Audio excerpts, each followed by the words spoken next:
داشیای گولا. آقا من میخوام برم به یه بازی فوق خفن و البته استراتژیک. بازیش چیه؟ اینه که ما توی نمیدونم چی بذارم. آقا به نظرم آقا شما بگین مثلا چی بذاریم؟ من که ماشین بازی دارم. آقا چه سبکی بذاری؟ ریسینگ؟ آها فکر کنم یه چیزی ببینیم این اکشنه. آقا کلی میچسبه این اکشن. آقا بریم به این داشتمون داشت سی جی یا ها ببین سی جی رو باش خاطره هایی میساختیم. جدی خیلی بال بود. برو بریم آقا. مپ جی تی ای خیلی بزرگه. مثل ببینیم برو بالا ورزشگاه باشه. آی چه خونی ازم اومد بیرون. مجی فکر کنم بعد جوراسیک دیدم. آقا بریم دو چاشار ساپا دو واسه خب اینا بنظرم این خوبه دیگه. باله رنگش باله. برو بریم آقا با این بگم فقط چرا سبزه بعد اون ورش آبیه سوال این خودی سوپراه نکن اسنایپر به این میگن. ببین اسنایپو در میاره شما میگیری تاغ دیدی حالا میزنی تمام یعنی و سلام نامه شد تمام.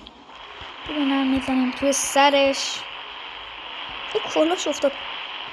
برو گم شد. مردم رو میزنی فکر کردی من باید کاری ندارم. برو بابا فکر کردی مردم رو میزنم من بهش کاری ندارم. غلط کردم. آقا برو بریم. چه حالا باید بریم بگردیم دیگه. بازی که باید بریم بگردیم. حالا من یه فنی بلدم که بریم رئیس پلیسی که پلیسا رو خبر میکنه و بزنیم بکشیمش. چه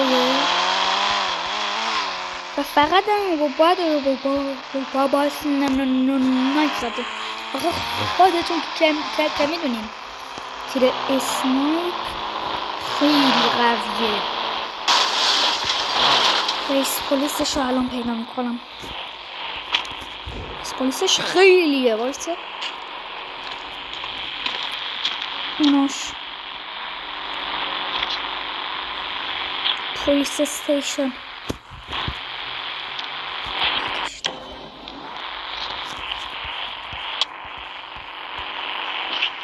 دش برو الان برمیگرده.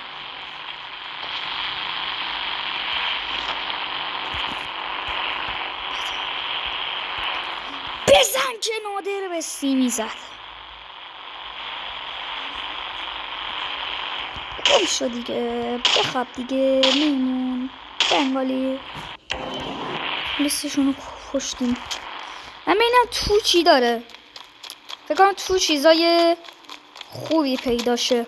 من خودم هم تا حالا توشو ندیدم. اگه راستش بخواین من خودم توشو ندیدم. آقا پیشنهاد میکنم حتما به این پارت قبلا نگاه کنین که توی ماینکرافت بود. خیلی پارت حقی بود.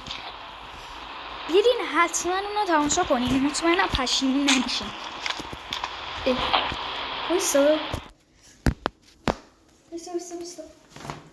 حاجی یه چیزی وایسا.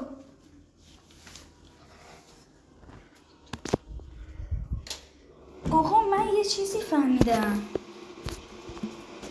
واسه تون بعدش یه سورپرایز خفن دارم. یه چیز فهمیدم. خدافظ. بچه‌ها یه ویدیو